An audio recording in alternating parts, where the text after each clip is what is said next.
जय गुरु जी। प्यारी साध संगत, गुरु जी प्यारे चरणों संगतां दे चरण दास कोटि नमन।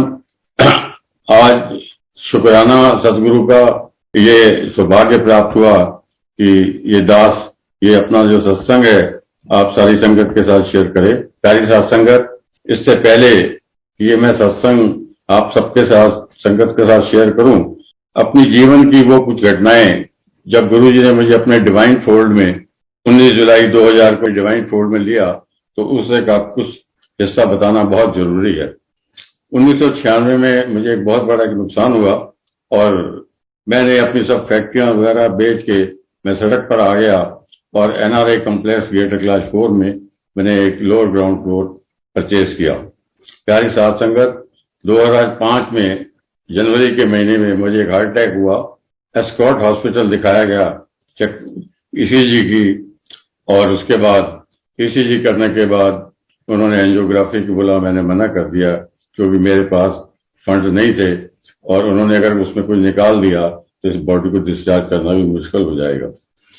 जुलाई 2005 को आंटी को कैंसर डिटेक्ट हुआ, उनका इमीडिएट ऑपरेशन कराना पड़ा। एक और झटका पड़ा और अमेरिकन डेटा के हिसाब से डॉक्टरों ने बताया कि इनका जीवन जो है वो सिर्फ 6 साल का है, यानी कि जुलाई 2011 में इनकी लाइफ बाकी है इनकी। प्यारी साध संगत, 2008 में फिर मुझे फिर हार्ट अटैक हुआ, मुझे बतरा हॉस्पिटल में दाखिल कराया गया। उन्होंने ईसीजी की, उसके बाद उन्होंने कहा एंजियोग्राफी करनी पड़ेगी, मैंने मना कर दिया क्योंकि मेरे पास मुझे मालूम है कि फंड नहीं थे। 2011 आ गया, जुलाई का महीना था, आंटी के सिम्टम्स बैड टू वर्स्ट होने शुरू हो गए और मुझे लगा कि अब इनका समय नजदीक आ गया है क्योंकि वो खुद मेडिकल प्रोफेशन से रिटायर हुई थी फ्रॉम एलएनजेपी हॉस्पिटल। तो हम दोनों शाम को 17 जुलाई की बात है, चाय पे बैठे थे। मैंने कहा सभी, मैं उनको प्यार से सभी के नाम से बुलाता हूं। मैं कहा सभी, मैंने आपको आज तक बताया नहीं है कि डॉक्टरों ने मुझे उस वक्त बता दिया था जब आपका ऑपरेशन हुआ था कि आपका जीवन जो है 6 साल का है, वो अब पूरा हो चुका है, अब हम बिछड़ने वाले हैं। मेरा इतना कहना था, चुपचाप हंस पड़ी और कहने लगी, आप कौन से अच्छे हो, 28 साल से डायबिटिक हो, आपके सारे पार्ट ऑर्गन तो डैमेज हैं, अब आप कैसे कह सकते हो कि मैं जाती हूं या आप जाते हो। उनका इतना सुनना था, इनका इतना, जब उन्होंने ऐसी बात कही तो मुझे कुछ ऐसा लगा जैसे घुटन सी महसूस हुई कि मैं इनके जीवन को बचाने के लिए अब कुछ कर नहीं सकता। और मैंने आंखें बंद की और जैसे मैंने चिल्ला कर कहा, हे परमात्मा, जिस दुनिया में सबको बनाया है उनको याद किया। मैं कहा परमात्मा अगर दुनिया में है तो आज को ऐसा चमत्कार कर दे कि हम दोनों को एक साथ उठा ले, जिससे ये रोज का हर मिनट का मरना खत्म हो। इतने में ही मेरे मोबाइल पे एक मैसेज आता है, यू आर लवली इनवाइटेड गुरु जी सत्संग on 19 July and have the blessing. मैंने सोचा शायद मुझे डूबते को तिनके का जैसे सहारा मिलता है कि अभी मैंने परमात्मा को याद किया था और मुझे ये मैसेज आया है, क्योंकि जो वो सत्संग था मेरे मकान से एक मकान छोड़ के था, क्योंकि मैं उन दिनों में चल नहीं सकता था, मेरे स्पाइनल कार्ड में गैप आ गया था और बाएं पांव की मेरी हड्डी उभर आई। 19 जुलाई को मैं शाम को धीरे धीरे लंगड़ाता हुआ जितने सत्संग था उनके यहाँ भटानी साहब उनके यहाँ पहुंचा। देखा कि गुरु जी की गद्दी तो खाली पड़ी है, शब्द चल रहे थे और लोग ऐसे झूम रहे थे। मैंने कहा गुरु जी शायद आए नहीं है। जब वो आएंगे और मैं उसी दीवार के साथ दरवाजे के पास दीवार के पास बैठ गया। सब लोग झूम रहे थे, 1.5 घंटा शब्द चलते रहे। उसके बाद आरती हुई, एक अंकल ने सत्संग किया जैसे ये दास कर रहा है और लंगर प्रसाद सर्व हुआ और सब लोग नतमस्तक करके अनुमति लेके जाना शुरू करे। मैं बहुत मायूस हो गया कि एक आशा बची थी, आज गुरु जी नहीं आए, उनके मैंने चरण स्पर्श नहीं किए, उनकी ब्लेसिंग नहीं मिली। मैं तो वहीं का वहीं हूं। मैं वहीं से मैंने दूर से माथा टेका और जिनके यहाँ हो सकता भुटानी अंकल के यहाँ, तो जब लोगों को जैसे जो जा रहे थे तो उनको हाथ जोड़ के जय गुरु जी बोल रहे थे, तो मैं कहा भुटानी साहब आपको पता है मेरी हालत क्या है, मैं 3 महीने से घर से नहीं निकला, आपका मैसेज आया था तो मैंने ये शायद उम्मीद थी कि मेरा शायद कुछ कल्याण हो जाएगा। वो हंस पड़े, मेरे भोलेपन पर हंस पड़े, मेरी नादानी पे हंस पड़े और कहने लगे, गिलानी अंकल, गुरुजी तो 31 मई 2007 को ये चोला छोड़ चुके हैं। सत्संग ऐसे ही होता है और जिस पर कृपा करनी होती है वो कृपा भी हो जाती है। मेरे तो कुछ समझ में आया नहीं, मेरे जैसे ऊपर से सब कुछ निकल गया हो, ये कैसे पॉसिबल है? गुरुजी है नहीं, ये कैसे पॉसिबल है कृपा होने? मैं चुपचाप मायूस होकर धीरे धीरे घर में आता हूँ। जैसे ही मैं गेट खोलता हूँ, मैं अपना पहले दायां पांव अंदर रखता हूँ और बाएं पांव को धीरे से रखता हूँ ताकि उसे जोर ना पड़े। उसमें कोई दर्द नहीं था। जोर से दबाया, कोई दर्द नहीं था। जोर से फटका, कोई दर्द नहीं है।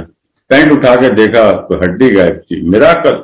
उसी वक्त मैंने फोन किया, भटानी साहब आपने सच कहा था, मुझे नहीं पता ये किसकी कृपा है, जो मेरे पांव की हड्डी है वो गायब हो गई है, वो जाने कहां चली गई है। उन्होंने कहा, मैं कहा अंकल मगर अभी जो स्पाइनल कार्ड की मेरी प्रॉब्लम है वो तो वैसी की वैसी है। उन्होंने कहा अंकल जब ये कृपा आप पर हो गई है तो वो कृपा भी हो जाएगी। अगले दिन सुबह मॉर्निंग में पहली बार मैं 3 महीने में घर से बाहर निकला था। हमारे पड़ोस में गुलाटी अंकल रहते हैं, वो भी गुरु संगत से हैं। दूर से ही कहने लगे, जय गुरु जी गिलानी अंकल, जय गुरु जी। ओ आप पर तो गुरु की कृपा हो गई, आपको तो आपकी तो हड्डी गायब हो गई पाँव की, आप बड़े मंदिर जाओ। मैं कहा वो कहाँ पर है? कहते वो तिरोली गार्डन से करीब 8 किलोमीटर आगे गुरु जी का आश्रम, वहां एक स्कूल आएगा और वहां से आप बाएं मुड़ जाना, किसी से पूछ लेना। खैर मैं सत्संग को छोटा करता हूं। हम 21 जुलाई को मैं, मेरी आंटी और एक हमारी सिंगर आंटी हमारे कॉम्प्लेक्स में रहती हैं, हम तीनों बड़े मंदिर जाते हैं। और जैसे ही उस वक्त गेट के आगे सिक्योरिटी सिस्टम लगा था, डिटेक्टर, मेटल डिटेक्टर से चेक करते थे हर एक को।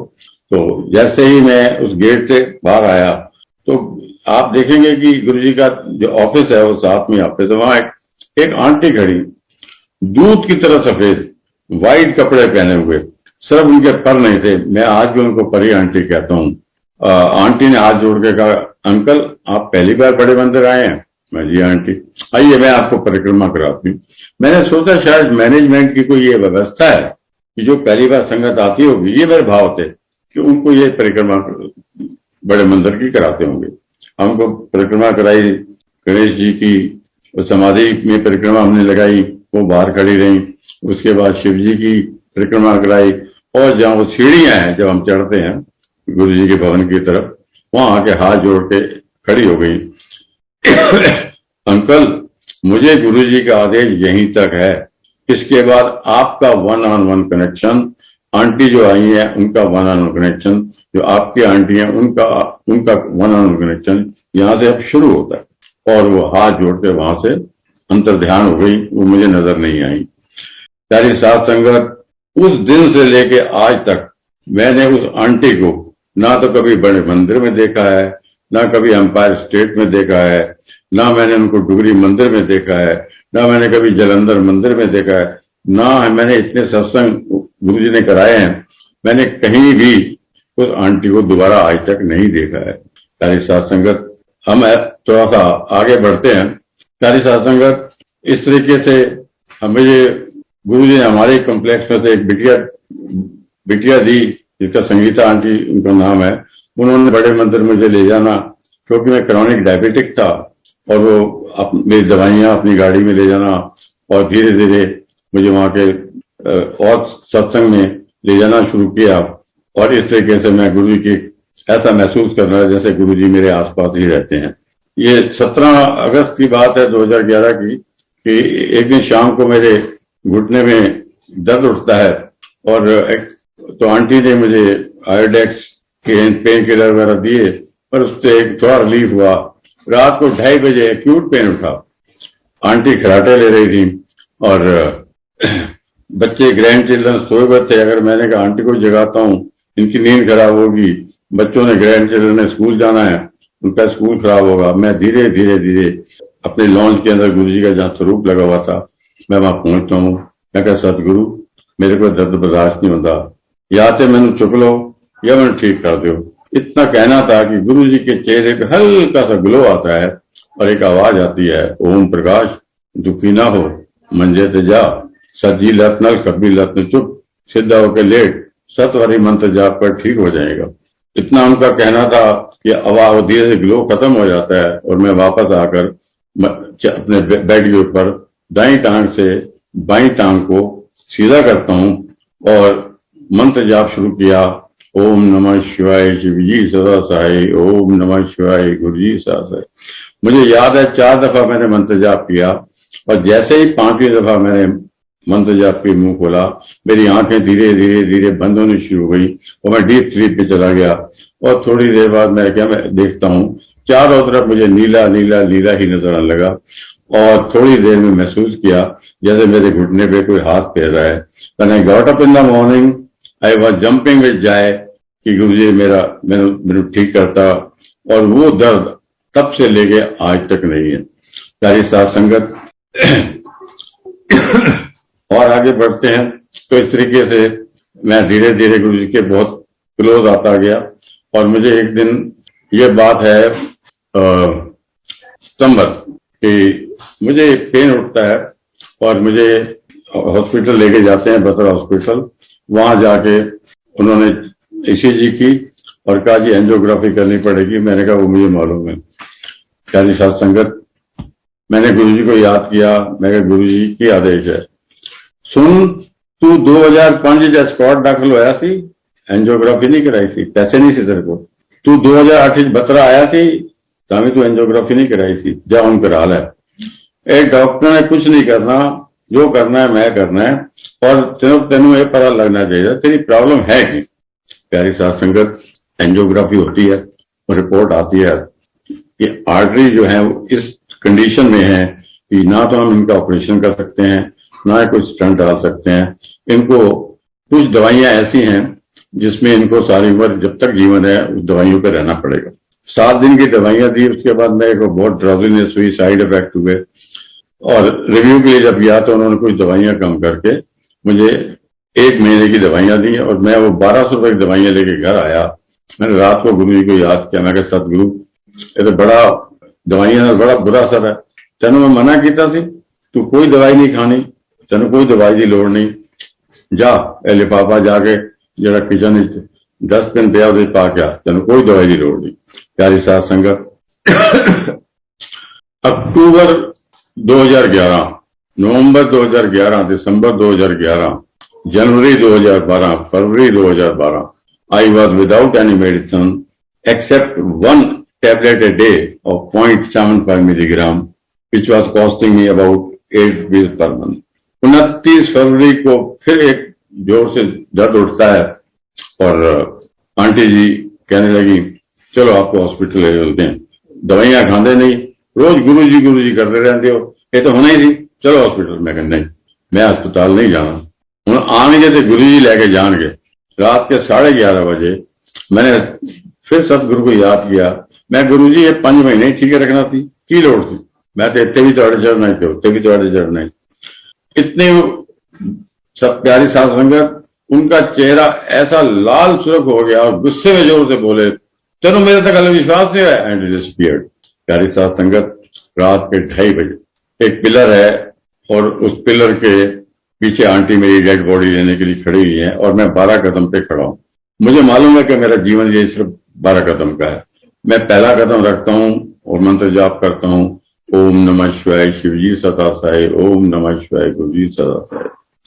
7 कदम चलता हूं, जैसे ही 8वें कदम के लिए पांव उठाता हूं, मेरे सतगुरु मेरे पीछे साथ में व्हाइट चोले में व्हाइट तहमत पहनी हुई मेरे साथ वो 5 कदम चले। जैसे ही उस पिलर के पास 12वां कदम मेरा पहुंचा, दीपक करता बप बुझता है और Guruji pushes me alive toward the aunty. सुबह हुई, मैंने आंटी को बोला, मैं क्या आंटी आप मेरी डेड बॉडी लेने आई थी? उन्होंने बड़ी व्यंग भरी मुस्कान से कहा आपने कोई ड्रीम देखा होगा।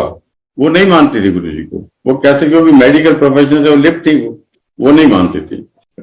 मैंने रात को फिर सतगुरु को याद किया 1 मार्च को। मैं कहा सतगुरु तो आपने मेरे इतनी कृपा की है, मुझे अनुमति दीजिए कि मैं जितना सत्संग मैंने आपको अभी तक सुनाया है, मैं भी घर में एक संगत को बुलाऊं और सत्संग कराऊं और शेयर करूं अपने इस सत्संग को। डुगरिया एंड इट डिसअपीयर्ड। मुझे याद है 4 या 5 मार्च को पहले संडे वाले दिन डुगरी में लंगर प्रसाद और सत्संग होता था हर महीने के। मैं डुगरी पहुंचा, पूज्य बापू जी के मैंने चरण स्पर्श किए, स्वर्गीय माता श्री सुजीत कौर के अनुमति लेके उनके स्वरूप को स्पर्श किया। गुरु जी के मैं उस जहां उनका जन्म स्थान था वहां गया, उसके प्राइमरी स्कूल में जहां पढ़ते थे वहां गया और दिल्ली वापस आया। मैं कहा सतगुरु आपको तो सब मालूम है, मैं डुगरी भी हुआ। हाँ मैं पता है, तो डुगरी भी हुआ, तो मेरे बारे सब तो भी ले आया, तो का मतलब मेरे बारे पता ही क्या। मैं कहते जा, मैं कहा अनुमति दो, तारीख दो सत्संग, या 17 मार्च को सत्संग करा ले। 17 मार्च को सत्संग होता है प्यारी साध संगत। उस सत्संग में Narang uncle, general Kapoor uncle, रघुवीर अंकल, इनके सत्संग हुए और मैंने अपना सत्संग भी शेयर किया जितना मैंने आप सबको अभी तक सुनाया। उस सत्संग के बाद 2 बड़े अजीब से किस्से हुए मेरे साथ। एक तो किस्सा ये हुआ कि मैंने दाल रोटी का जो गुजारा था, एक हाई इनकम ग्रुप में मैंने रियल एस्टेट का काम शुरू किया था, जिससे मेरा दाल रोटी का ठीक ठाक गुजारा चल रहा था। और दूसरा ये हुआ कि मैं एक इनविटेशन कार्ड, जब हिंदुस्तान में कंप्यूटर साइंस आया था तब वहां के प्रोफेसर आर के अरोड़ा वसंत कुंज में रहते हैं, उनके यहाँ एक इनविटेशन कार्ड देने गया। जितना सत्संग मैंने आपको सुनाया है उतना ही मुझे नहीं पता, वो मैंने उस परिवार को, अरोड़ा परिवार को, और जो साइंटिस्ट, कंप्यूटर साइंस के साइंटिस्ट थे, उनको सुना दिया। और जब सत्संग खत्म हुआ तो बड़ी व्यंग भरी मुस्कान से उन्होंने मेरी तरफ देखा और मुझे बहुत दुख हुआ कि क्यों सत्संग ये मैंने इनको सुनाया। मुझे क्या पता था कि गुरुजी का ये मुझे माध्यम बना के उनके घर भेजा था, शायद उसका कोई कल्याण करना। उनका रोज डाइनिंग टेबल बैठते थे, वो गिलानी अंकल आए थे, ऐसे ऐसे ही वो बड़े मंदिर में ये हो जाता है, वहां फ्रेगनेंस आती है, दर्शन होते हैं, 4 आदमियों को एक थाली में खाना मिलता है। प्यारी साध संगत, चलो क्यों ना चल के बड़े मंदिर होके आए, वहां देख सब कुछ प्रैक्टिकली देख के आते हैं। वो पूरा परिवार, उनका एक बेटा राजन अरोड़ा, उसको 8 से 10 साल से साइनेसिस की प्रॉब्लम थी, ना उसको सुगंध आती थी ना उसको दुर्गंध आती थी। तो बड़े मंदिर में मत्था टेक के जैसे ही वो गुरुजी कुटिया पे पहुंचे, उनका बेटा राजन अरोड़ा जोर से चिल्ला कर कहता है, daddy I am having fuse fragrance. हमें क्यों पागल हो गया? अरे तेरे कौन से इलाज नहीं किए 8 से 10 साल हमने, एलोपैथी, होम्योपैथी, नेचुरोपैथी, कौन सा इलाज छोड़ा? तुझे सुगंध आ रही है तो हमें क्यों नहीं आ रही? नहीं डैडी आ रही है। उसी वक्त प्रोफेसर अरोड़ा ने गुरु जी के शिवलिंग को हाथ जोड़ के बोला, सतगुरु अगर ये सच है, किसी को यहाँ अगर फ्रेग्रेंस आ रही है तो इसका मतलब है यहाँ की साइनस की प्रॉब्लम दूर हो गई है। अगर ये फ्रेग्रेंस आप हमें भी महसूस कराएं तो मैं अपनी साइंस की सारी डिग्रियां उठा के ताक पर रख दूंगा और आज से आपके साइंस को एडमिट करूंगा। जैसे ही वसंत कुंज वो घर पहुंचते हैं, दरवाजा खोलते हैं, they get all of them huge fragrance. और उनका बेटा राजन अरोड़ा फिर चिल्लाकर कहता है, daddy this is same fragrance which I was getting in Guruji's कुटिया। उस दिन से वो पूरा परिवार गुरुजी की सेवा में इतना उन्होंने समर्पण किया। पहले सबने समर्पण करने के बाद उन्होंने सेवा, गुरुगिरी की सेवा, बड़े मंदिर की सेवा, सेवा की सेवा में लगे रहे। प्यारी साध संगत, मैंने गुरुजी जब जमीना नबीना उन्हें मैनू एक आदेश दो, कोई सारा काम काज तो है नहीं, एक जलंधर का मंदिर रह गया, मैंने अनुमति दो कि मैं उत्थे आवा। प्यारी साध संगत, कोई जवाब नहीं। फिर मैंने एक बार कहा, गुरु जी अनुमति दो जलंधर मंदिर की। 28 नवंबर 2012 बुधवार का दिन, गुरु पूर्णिमा का दिन, गुरु पूर्व का दिन, 28 नवंबर 2012 को मैं डुगरी आया। वहां पर सत्संग सुना, गुरु जी के गद्दी को जब लंगर लेने के बाद अनुमति लेने के लिए मैं उठने लगा, तो जैसे ही आप बाहर की तरफ जाते हैं तो आप देखेंगे वहां एक स्वरूप लगा हुआ था। वही स्वरूप जो गुरु जी ने मुझे, मेरे साथ जब वो 5 कदम चले थे, उसी चोले में वो स्वरूप था। और मैं हैरान था कि इतने समय के बाद ये स्वरूप दिखाने का क्या मकसद। बहुत उतावला था, दिल्ली वापस आया। मैं कहा, फिर गुरु जी को याद किया 11:30 बजे। मैं कहा, सतगुरु मुझे उस चोले का रहस्य समझाओ जो आप मेरे साथ 5 कदम चल के मुझे जीवन दान दिया था। अब वो क्या कहते हैं, सुन प्यारे, विधि के विधान के अनुसार इस पृथ्वी पर जो भी जन्म लेता है उसकी मृत्यु का समय, कारण और जगह निश्चित हो जाती है। तू भी 29 फरवरी 2012 को ये तेरी आत्मा जा चुकी थी। मैंने 9 महीने एक मां की तरह, जो मेरी सुपर पावर से एक ऐसी आत्मा थी, फीमेल आत्मा थी, जो मैंने प्रवेश किया एक सेवा के लिए। वो सेवा वक्त आने पर तूने संगत के लिए सेवा करनी है। आज तो तू मेरा प्यारा चढ़ने है, संगता में चरण रास्ते ना तो जाना जाएगा। प्यारी साथ संगत, तो गुरु जी का ये था मेरे पर कृपा। 28 मई 2013 की बात है। फिर हम कंप्यूटर पे बैठे थे, और क्योंकि इससे पहले एक छोटा सा सत्संग हो रहा है कि मिड फरवरी 2013 को मुझे सतगुरु ने आवाज लगाई, उठ चढ़निया, समय आ गया तेन दर्शन दा, तेरे को जमीना क्यों नुकवाइया। शिवलिंग की 100 फुट की अप्रोक्सीमेटली हाइट पर उन्होंने अपने उंगली से ऐसे एक रेडियस घुमाया 3.5 किलोमीटर का। पूरा दिन हो गया, और क्या दिखाया, साउथ और ईस्ट में घना जंगल, जहरीले सांप, या ऐसी रेयर टू रेयर जड़ी बूटियां और वाइल्ड एनिमल दिखाए। और उसके बाद उन्होंने कहा कि समय आने पर ये तेरे को मैं बता दूंगा कि संगत की क्या सेवा करनी है वक्त आने पर। प्यारी साथ संगत, मैं 28 नवंबर की बात कर रहा था। फिर एक दर्द उठता है, पिंच, जस्ट सुई की तरह पिंच होती है। मैंने आंटी को बोला एक दर्द सा सुई सी चुभ रही है, चलो हॉस्पिटल ले चलते हैं। मैंने भी, उस वक्त ड्राइवर साथ था, मेरा बेटा भी था एक छोटा। हम हॉस्पिटल पहुंचते हैं, बत्रा हॉस्पिटल की कार्डियोलॉजी इमरजेंसी में उसने गाड़ी वहां खड़ी की। मैंने वॉक डाउन करता हुआ इमरजेंसी पहुंचा, तो डॉक्टर ने बोला हु इज द पेशेंट। मैं कहा I am the patient, you seem to be fine. मैं कहा नहीं, चुभन सी हो रही। तो उन्होंने बेड पे लिटाया, ईसीजी की, और जैसे ही ईसीजी का वो ग्राफ पढ़ रहे थे, जैसे कि बाकी लोग बताते हैं, मेरी आंखें धीरे धीरे धीरे धीरे बंद होनी शुरू हुई, और मैं डीप स्लीप में ऐसे, और एक चला गया, और एक कार्डियक अरेस्ट हुआ। और उसी वक्त उन्होंने जो ग्राफ था ईसीजी का वो तो नीचे फेंका, और जो आर्टिफिशियल प्रोसेस होता है जो बताते हैं सब मेरे परिवार के लोग, उन्होंने उनको शुरू कर दिया दबाना। फिर उससे कुछ नहीं हुआ, इलेक्ट्रिक शॉक्स दिए, कुछ नहीं हुआ, और आई वाज डिक्लेयर्ड डेड। इतने एक डॉक्टर आता है what happened sir, patient came just with a pinch of pain, we took ECG, और उसके बाद रिवाइव नहीं कर पाए, और इसके बाद हमने इनको इलेक्ट्रिक शॉक दिए। उसके बाद जो है we could not bring him back, revive नहीं कर पाए, नहीं हुआ, तो hence we declared him dead and is no more. Okay, give him one more shot, sir we have done everything, don't you listen what I say, he shouted at them.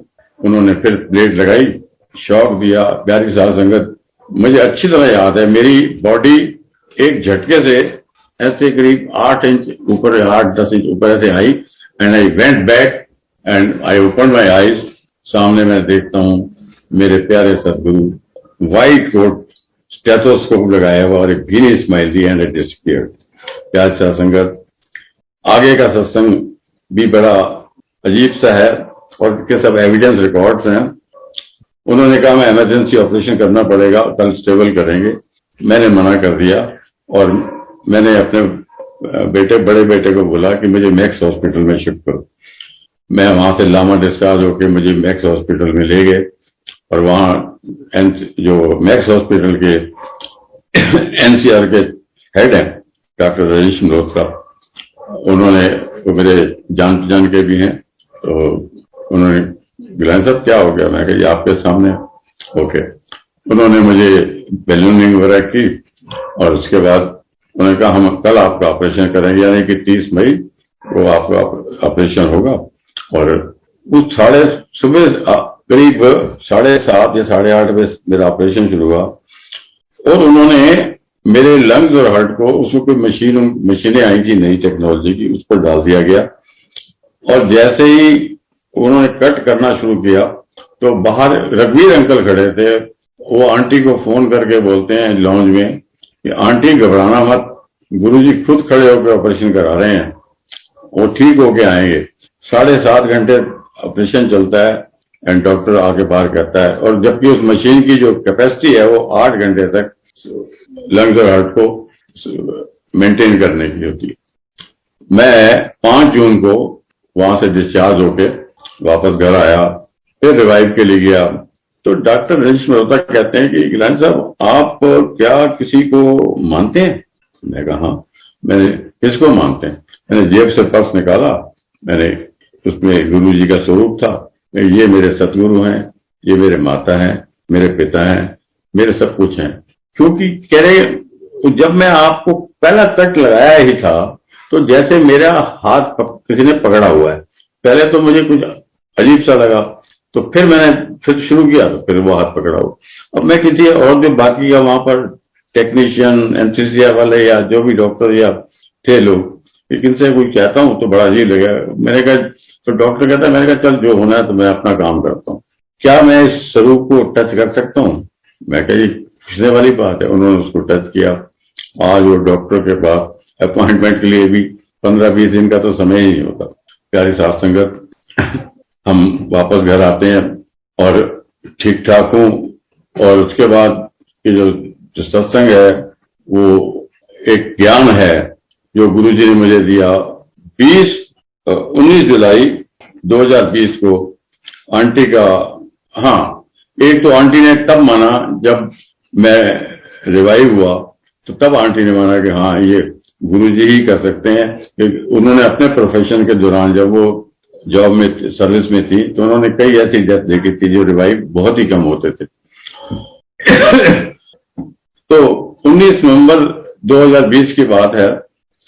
Aunty का उस दिन birthday था और गुरुजी का मुझे आदेश उस दिन ये हुआ कि आज तू संगठन वो जो सेवाधन दस्ती थी तो जाके दसना शुरू कर दे, और वो सेवा मैं आपको अभी आगे चल के बताता हूँ। प्यारी साथ संगत, इस सत्संग को खत्म करने से पहले मैं ज्ञान का पाठ थोड़ा जो सेवा दी थी वो मैं आपको इसके आगे बताऊंगा। 2021 में आंटी की तबीयत खराब होनी शुरू हुई और 5 मार्च उनका बॉडी में इन्फेक्शन हो गया सारा। 5 मार्च को रात के उन्होंने 8:40 पे अपने प्राण छोड़ दिए। और उसके बाद 17 दिन में जब ब्रह्मभोज था तो 4:30 बजे के करीब 17 दिन मुझे जोर से ना बाहर बादलों की गड़गड़ाहट और बिजली की चमक सुनाई देती है और मैं आंखें खोलता हूं और एक बिजली की जोर से चमक आती है। मेरे दाएं हाथ पे मेरी बड़ी सिस्टर लेटी हुई सोई थी और लाइट आती है, उसमें उस लाइट में गुरु आंटी की चीख, बहुत जोर से चीख निकलती है, वो लाइट के साथ ही वो चली जाती है। 19 जुलाई को ठीक करीब लगभग 4.5 महीने के बाद जो बेटा मेरे साथ रहता है उसको अचानक दर्द उठता है, हॉस्पिटलाइज करते हैं और 22 जुलाई 2021 में सुबह 8:40 पे वो अपने प्राण छोड़ देता है। प्यारी साथ संगत, आंटी ने 8:40 शाम को छोड़े प्राण, बेटे ने छोड़े 8:40 सुबह प्राण। मैंने फिर सतगुरु को याद किया। मैं सतगुरु, एक साल 4.5 महीने में आपके चरणों में है, तो मुझे थोड़ा इसके बारे में ये समझाइए कि तब उन्होंने ये बताया, चरणिया, आंटी का जो डेथ है वो 22 जुलाई की थी सुबह 8:40 की, जो कि तुम्हारे बेटे की हुई। तुम्हारे बेटे की जो सचिन की जो डेथ है वो थी 5 मार्च शाम को 8:40। मैंने आंटी को 2011 में, वाकई में इनका टाइम खत्म हो चुका था, मैंने इनको 10 साल की एक्सटेंशन दी थी जो कि 19 जुलाई 2021 में खत्म होती है। मगर अगर उनको मैं ये आगे टाइम चलने देता तो उनकी बॉडी जो इन्फेक्टेड थी वो इतनी, उसकी ये हालत हो जानी थी कि घर का कोई भी आदमी उनके दरवाजे के पास भी नहीं जा सकता था और बॉडी की जो हालत है वो बहुत ही खराब हो जाती। वही टाइम मैंने आप सचिन को 4.5 महीने के लगभग, उसके अलावा 2 दिन और दिए ताकि जो उसके अभी कर्म थे भुगतने, वो इन 4.5 महीने उसको भुगतवा दिए ताकि वो अगले जन्म में उसको इन कर्मों का भुगतान न भुगतना पड़े। अब आते हैं हम प्यारी साध संगत ज्ञान पे। गुरु जी ने मुझे जो सेवा बताई, सबसे पहले तो गुरु जी ने ये कहा कि समय ऐसा आ गया है और 2023 तो बहुत ही हमारी संगत के लिए, सारे सब मानव जाति के लिए ठीक नहीं है। इसमें मानव जाति ने जितनी भी प्रकृति की है उसका सर्वनाश होने का भी समय आ चुका है। पृथ्वी में ऐसी कोई हलचलें भी होंगी जिसमें बहुत कुछ होगा, ऐसी कोई बीमारियां भी आने वाली हैं जिनका नामो निशान नहीं है। तो गुरु जी ने यही बोला था कि जो मैंने तेरे को रेडियस घुमाया था, वहां की जड़ी बूटियां, वहां के जहरीले सांप, वहां की उनकी उससे कुछ ऐसी मेडिसिन तैयार होंगी जिसमें हमारे मानव जाति का कल्याण होगा। और अब आते हैं हम ज्ञान के ऊपर। गुरु जी का जरा सब संगठन जगह, सब अंधेरे में चल रहे हैं। गुरु जी कहते हैं कि मुझे अपनी तुम 7 चीजें दे दो जो तुम्हारी कमाई हुई है। तुम डायमंड से, जब तुम पैदा हुए तुम डायमंड से, तुम्हारा नहीं का कुछ नहीं था, तुम बहुत डायमंड थे, सुची आत्मा जिसे कहते, प्योर सोल थे। मगर ये 7 चीजें क्या हैं? तुम पहली सीढ़ी पर मुझे अपना अहंकार दे दो, जो बड़े मंदिर की पहली सीढ़ी है। दूसरी सीढ़ी पर तुम मुझे अपना लालच दे दो। तीसरी सीढ़ी पर मुझे अपना क्रोध दे दो। चौथी सीढ़ी पर मुझे अपना जेलसी दे दो। 5वीं सीढ़ी पर मुझे अपनी घृणा दे दो। 6ठी सीढ़ी पर किसी की निंदा ना करो। और जो 7वीं सीढ़ी है, वो जब हम 6ठी सीढ़ी क्रॉस करके गुरु जी के भवन के अंदर एंटर करते हैं, कट है, वो 7वीं सीढ़ी है। उस 6वीं सीढ़ी और 7वीं सीढ़ी के बीच में ना कोई छोटा है ना कोई बड़ा है। गुरु जी के संगत सब एक समान है। ये 7 चीजें आप मुझे दे दो, मैं आपको अपने 7 तरीकों से तुम्हें वापस डायमंड बनाऊंगा और तुम्हारे जितने विकार पैदा हुए हैं इनको मैं दूर करूंगा। और वो क्या चीजें? जब हम जाते हैं सत्संग के अंदर तो पहले होता है कि शब्द चल रहे होते हैं। वो ये कहते हैं इन शब्दों को अपने कानों में जाने दो, इनका जो रस है, इनकी जो एक साइंटिफिक प्रोसेस कि जब वो रक्त धमनियों में वो साउंड आप पे वाइब्रेट करेगी तो जैसे आपकी जो नीचे से पकड़ है उसकी, वो धीरे धीरे वो विकार खत्म होंगे। दूसरा, आपको जल प्रसाद, गुरु जी का ब्लेस किया हुआ प्रसाद, जल प्रसाद मिला, वो आप सिप करिए, टंग में जाने दीजिए, स्टोमिक में जाने दिए, बाय द सिस्टम, वो आपके जो नीचे के और विकार हैं उनको और दूर करेगा। तीसरा चाय प्रसाद। चाय प्रसाद गुरु जी की ब्लेस की चाय ही नहीं है। ये देखिए चाय प्रिपेयर कैसे हुई, दूध, पानी, चाय की पत्ती और मिल्क, चीनी। चीनी इज बाइंडिंग मटेरियल, जैसे कप सिप होता है, वो आप सिप करिए, टंग में जाने दीजिए, उसको सिस्टम में जाने दीजिए, आपके विकार और धीरे धीरे दूर होंगे। चौथा, मंत्र जाप। मंत्र जाप 7 बार क्यों होता है? 10 संतान 10 जाके 7 बार क्यों होता है? मैं जन्मया थी 7 तरीक नू, स्वर कितने होते हैं 7, वार कितने होते हैं 7, रंग कितने होते हैं 7, ऋषि कितने हैं 7, सीढ़ियां कितनी हैं 7। और ये सब 7 चीजों का जो हम मंत्र जाप करते हैं, ओम नाम का जो नाभि से ऊपर उसको लेते हैं तो उसमें वाइब्रेशन, इतनी स्ट्रांग वाइब्रेशन होते हैं कि हमारे और भी जो विकास हैं स्ट्रांग, जो कि हम निकाल नहीं पा रहे हैं, वो गुरु जी इन चीजों से उसको दूर करते हैं। उसके बाद आरती हुई। आरती में यही प्रे करते हैं, ब्रह्मा विष्णु महेश सभी तो आप हैं, और उस जो ज्योत है, वो ज्योत में आप जब आरती लेते हैं, उस आरती में वो जो हम यही प्रे करते हैं कि सतगुरु हम तो इतने निर्बल हैं, आप हमारी बांह पकड़ लो, हम पकड़ेंगे तो फिर छूट जाएगी। और उसके बाद है सत्संग। सत्संग जैसे दास कर रहा है सत्संग, प्यारी साध संगत। सत्संग में क्या है, जो कृपा या मेरे जो भी दास कर रहा है, वो आप उससे प्रेरित होते हैं, मोटिवेट होते हैं, क्योंकि जो भी वो उसके साथ गुरु जी की कृपा हुई है तो वो धीरे धीरे आप गुरु जी की तरफ मोटिवेट होते हैं। और उसके बाद है लंगर प्रसाद। लंगर प्रसाद गुरु जी का सबसे स्ट्रांग डोज है जो आपके सारे विकारों को दूर करेगा, क्योंकि ये 5 तत्वों से बनता है। जमीन में पैदा होता है, पानी रहता है, धूप सूर्य की रोशनी मिलती है, हवा मिलती है और आकाश के नीचे होता है। प्यारी साथ संगत, इसके बाद गुरु जी कहते हैं मैंने तो तुमने मुझे सब ये सातों चीजें दी और इन 7 चीजों से मैंने आपको डायमंड बना दिया। अब संगत कहती है सदगुरु हमें आगे जीना कैसे है? कहते मैं आपको रिफिल कर रहा हूं। आपने मुझे इंकार दिया, मैंने आपको नम्रता दी। आपने मुझे लालच दिया, मैंने आपको सेटिस्फेक्शन दी। आपने मुझे क्रोध दिया, मैंने आपको शांत स्वभाव का बना दिया। आपने मुझे निंदा दी, मैंने आपको दूसरों की प्रशंसा करनी सिखा दी। आपने मुझे घृणा दी, मैंने आपको प्यार करना सिखा दिया। आपने जेलसी मुझे दी, मैंने आपको और फले फूले मैं उसके लिए और प्रे करो कि बढ़े। और जो 7वां था, तुमने मुझे जो दूसरों को छोटा समझते थे उसको दूर किया। तुम सबसे प्यार करोगे, किसी को छोटा नहीं समझोगे। जब ये 7 चीजें आपको कोई दे देंगे, आपका घर फलता फूलता महकता हुआ और खुशियों से भरपूर। ये था सतगुरु का ज्ञान। अब अगर समय थोड़ा सा है मेरे पास, एक आध सत्संग और शेयर कर लेते हैं। ये बात है 31 जुलाई 2014 की। मेरी ग्रैंड डॉटर मुझे बोलती है कि दादू एक आंटी मिलने आई है आपको बॉम्बे से। मैं कहा बिठाओ जल प्रसाद दो, मैं चेंज करके गया। आंटी ने जय गुरु जी अंकल, जय गुरु जी, मैं बॉम्बे से आई हूँ, मेरा नाम कविता है। हमारे बॉम्बे में एक संगत ऑलमोस्ट काफी संगत इकट्ठी हो रही है, तो आपका सत्संग हमें कराना है।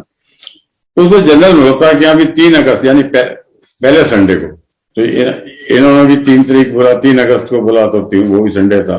मुझे गुरु जी का आदेश था, कर्नल माथुर जो नोएडा में रहते हैं, उनका भी 3 तारीख को सत्संग था और सब जगह 3 तारीख को ही होता था उनके यहाँ भी। मुझे गुरु जी का आदेश था कि दुबई से एक आंटी आ रही है, तो वो सत्संग अटेंड करना है और तेरा सत्संग है हफ्ते, तू भी करना है, तो वहां भी सुनना है, ठीक है।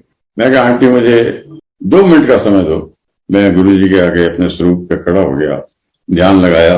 मैं कहा सतगुरु आपका आदेश तो मुझे कर्नल माथुर के यहाँ जाने का था, चढ़ने तू बॉम्बे सत्संग करके आ, बाई एयर जाना है और मैं भी तेरे साथ ट्रेवल करांगा। मैं कहा गुरु जी कह रहे हैं तो इनको पता। मैंने आंटी को बोला कि आंटी कंसेंट है, गुरु जी का आदेश हो चुका है, मैं 3 तारीख को वेन्यू आप मुझे बता दीजिए, मैसेज भेज दीजिए, मैं सत्संग करने आऊंगा। तो मेरा बेटा कपिल साथ था। मैंने कहा हाँ। फिर आंटी बोल लगी, कविता आंटी आपके हम एयर टिकट लिए वो। मैं कहा नहीं, गुरु जी का आदेश है कि जहां भी गुरु जी का आदेश इस दास को सत्संग करने का होगा, हिंदुस्तान में, हिंदुस्तान के बाहर, एक not a single penny will be spend by any संगत, this all Guru ji arrangement.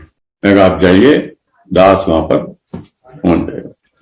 मैंने कपिल अंकल बोला, मैं कहा भी 3 अगस्त की सबसे पहली फ्लाइट देखो कौन सी है?